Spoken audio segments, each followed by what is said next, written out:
Welcome to another episode of Brand Decoded Show. I missed doing this. It's been like maybe 7 months since I did a video over here doing a rant like the one that I'm doing right now. But I know I'm like not keeping this channel political, but with everything that's going on in the world, I think I need to light the perspective on certain things and how this is going to affect us all and how a select few group of people are going to come on top in the middle of this massive crisis. So we need to triangulate a couple of things that are going on. We have to first come to a realization that there's three big businesses right now. It's the energy, data, and AI.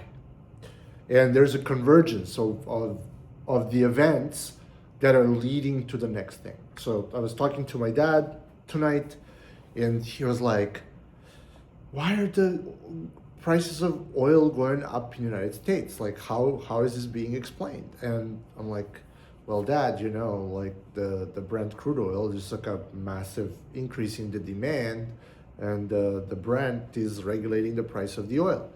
He's like, okay, that's fine. But this doesn't explain it like fully to me. I was like, okay, I start to see where he's going with this. And I'm like starting to think, like, we have this whole situation with Iran. The Strait of Hormuz is like blocked. And half the world oil can't go through. And even if it could, some of the refineries have been blown up on both sides of the Persian Gulf, which is like crazy. And then I started seeing these videos on Instagram and YouTube where they're talking like about the rations. So oil rations or gas rations. That's, sorry if I'm not pronouncing this right. And I grew up on rations, right? Like in Serbia in the 90s, we would get these little vouchers and you could only buy so much bread. We would wait in the bread lines to buy the bread, right? So now we're going through this massive energy crisis that can result in the massive number of people facing hunger and starvation, because it's a very delicate system. The whole planet is interconnected, and now all of a sudden half the world's oil is pulled out of the equation. But it's not just that the half of the world's oil is pulled out of the equation. You have a new hog in town, like this thing is slurping all the power. And I'm using it on a daily basis. Like I'm using AI disproportionately. And like I have the Claude Max subscription, and I'm like ganking on this thing, and I'm opening up 6 browsers, and I'm like have it do 6 different things at the same time. And I'm thinking about the amount of compute that needs to be consumed, like the amount of energy that needs to be consumed in order to do all these computations on a back burner and to get you the results that you want, or to do the job for you, right? So in Slovenia, and Slovenia being a part of the former Yugoslavia, I'm pretty sure that a lot of people that are living there, they already introduced like limits as to how much gas you can buy at the pump as an individual. So they're choking like how much energy you can spend.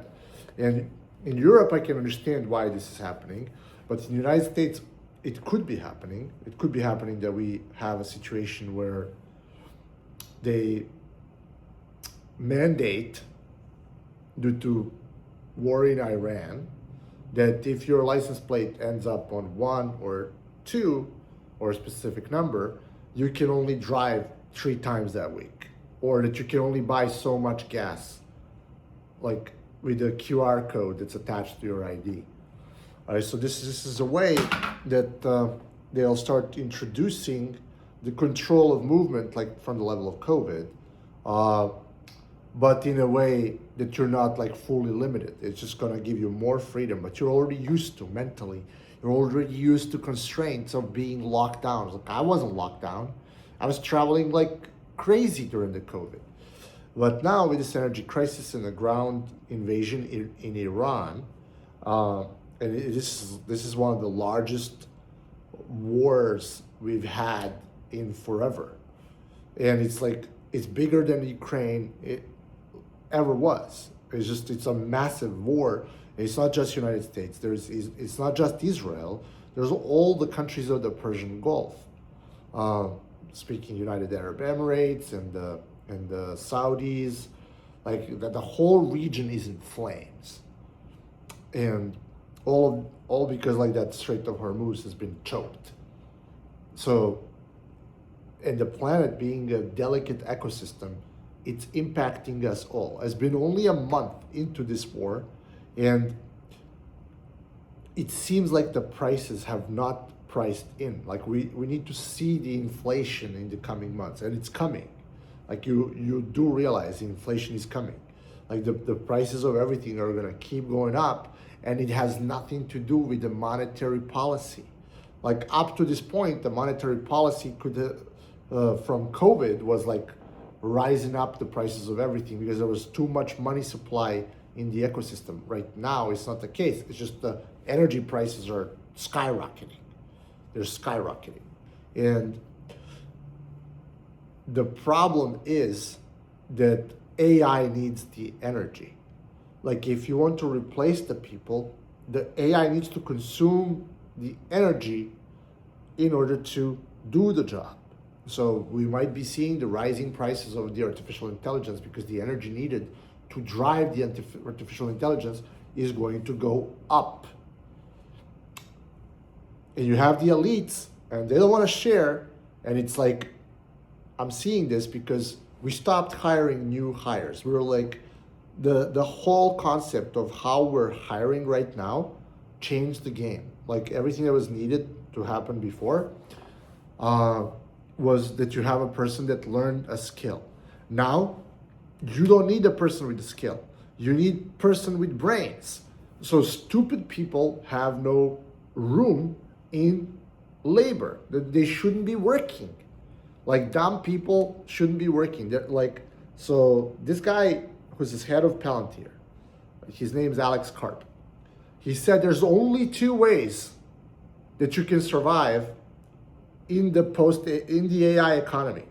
You have a vocation, meaning you're a plumber, HVAC, landscaper, electrician, you do something with your hands, or you're a neurodivergent. These are the two ways you can survive in the AI world. Like neurodivergents find very creative ways to solve specific problems. And just the way that I move in front of the AI, I'm falling into that second camp. Like, I just love my computers, and I'm very crafty and handy with them. And I'm like connecting the dots between these AIs. So what's going to happen is that economy is going to slow down, but the elites need power for the AI to take more out of the existing infrastructure that they have. Like they can share even less profit by kicking the humans out. And the problem is AI is doing a better job than humans. AI is the best employee I never had, or I ever had. It's just so overpowering to see it operate. So it's my job now. I'm training our staff consistently to utilize the AI because you have to use it to a point where it becomes a muscle memory. AI is ingrained in your muscle memory. You can anticipate its responses before they show up. And like I'm plugging in multiples of them, and it's consuming a lot of energy. Like I think there's this interview where they're interviewing the CEO of NVIDIA.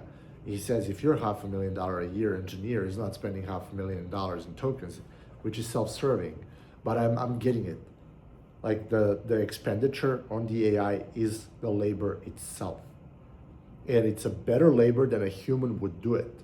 So like we're migrating the certain percentage of the labor that was going towards the humans towards the artificial intelligence that does the job better. And we still need humans to move this firepower and to channel it in a very creative way. And there's this inflection point where people that don't know how to use AI, they won't have a white collar job. The CPAs replaceable, lawyers 90% replaceable. Everyone who's doing an office job that had like something to do with the Excel, replaceable. So a single individual needs to learn how to co-work with the processes. I'm not going to say like AI agent. I really don't like that word. It's not really an agent. It's not conscious. It's a process. So you need to become a process engineer, and that's the only way that you have a job. You are building processes. You're building like Legos out of the things that are happening. But there's this like energy crisis and the rising cost of the energy that is going to put the governments in a position where they have to ratio the access to the electricity and to the gasoline. Now, I could be wrong. Like the Mojtabe, a new Ayatollah might have like a prophet moment and say like, hey, let's end this war and save the people. But it's, from what I'm seeing so far, it's not a possibility. Like, because it's not even Mojtabe, it's like the decentralized Iranian government, Iranian Revolutionary Guard, that's been getting ready for this moment like it's destiny, manifest destiny for the last 40 years. They've been, preparing for this moment. This revolution is a spiritual revolution. This war is a spiritual war. And for them, and they don't want to lose. And they would rather die than eject or surrender to those that they deem inferior. It's not possible for them. So we have like this war of ideas that is becoming an actual physical war.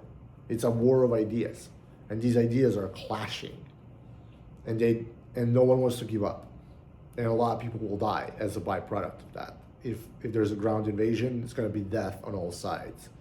It's not going to be pretty. It's not going to be pretty. So, like, are you mentally prepared for what's going to happen? Like, can you be nimble? Can you eat less? Can you not go out as much? Can you buckle down? Like, can you get more resourceful than you've been so far? Because I hope I'm wrong. I hope I'm wrong, but like this went way outside of my expectations. And even Putin himself said, no one knows what's going to happen in the next 2 weeks.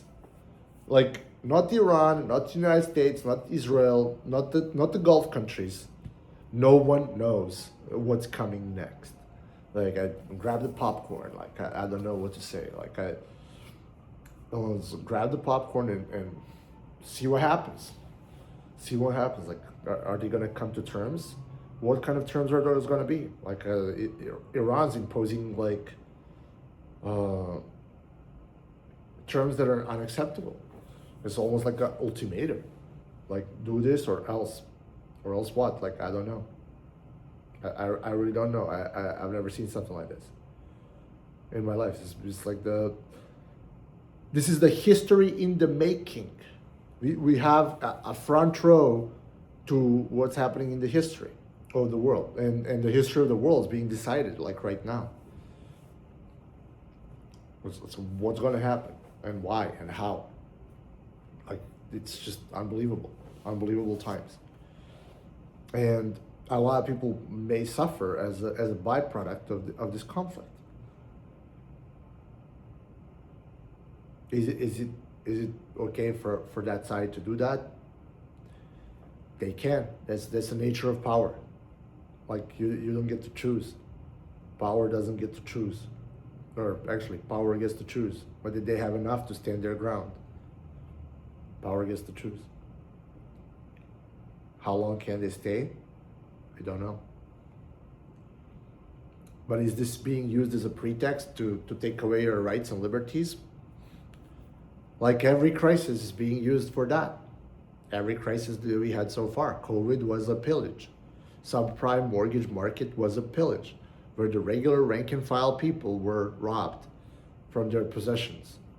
From the little things that they have, they've been disenfranchised further.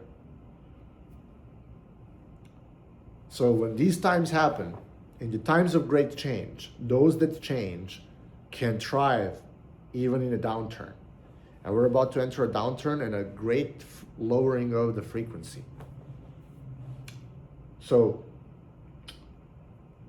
if you want to stay afloat in this type of time, you have to pay attention now more than ever to how you sleep, how much sun exposure do you get, how well you eat. These are the foundational mechanisms. You have to understand we're living in a time of illusion. Things, even this video that you're watching right now, is not as it seems. It's not what it seems. We have social media fabricating our reality. We have artificial intelligence creating videos that appear near real.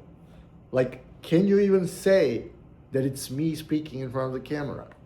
Can you know for certain that I'm not the AI running a script?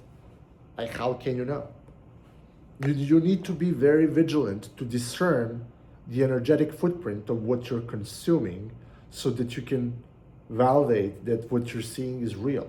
Like, we have a cybercrime bonanza. It's a renaissance of the cybercrime. The people are using 11 labs to scam people by using the voice of their loved ones to convey that they're in trouble.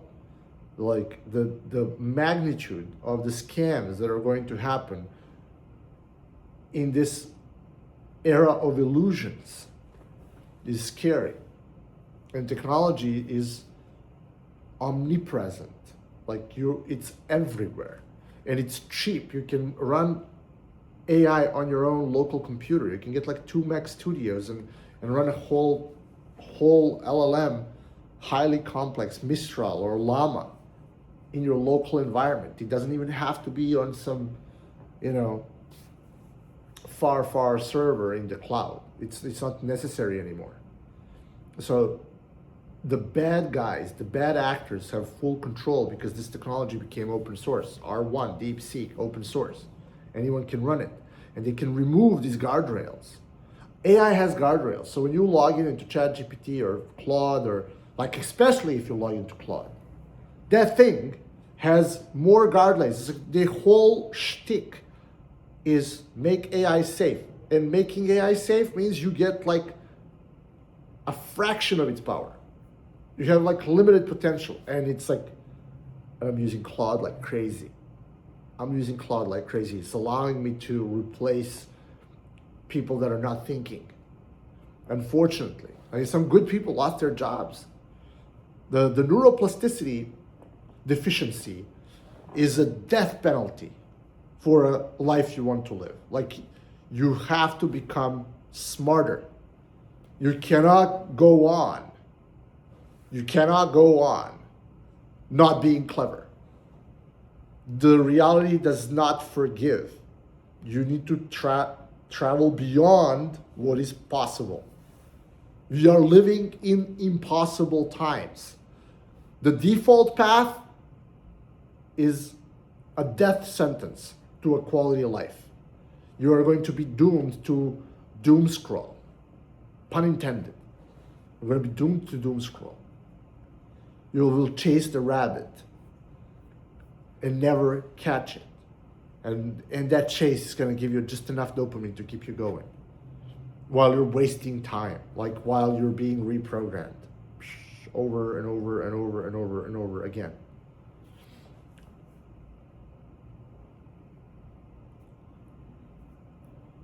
Whew. I'm fired up tonight. I need to do more of these. I know. Came unprepared, but I don't care. I know I'm bringing the best energy that I can, because you can use the AI or you can be used by the AI. And if you open up Claude or ChatGPT and you're using it like it's Google and have like its little therapy sessions with it, you're masturbating. You're masturbating. You need to connect the dots. You need to go a level further.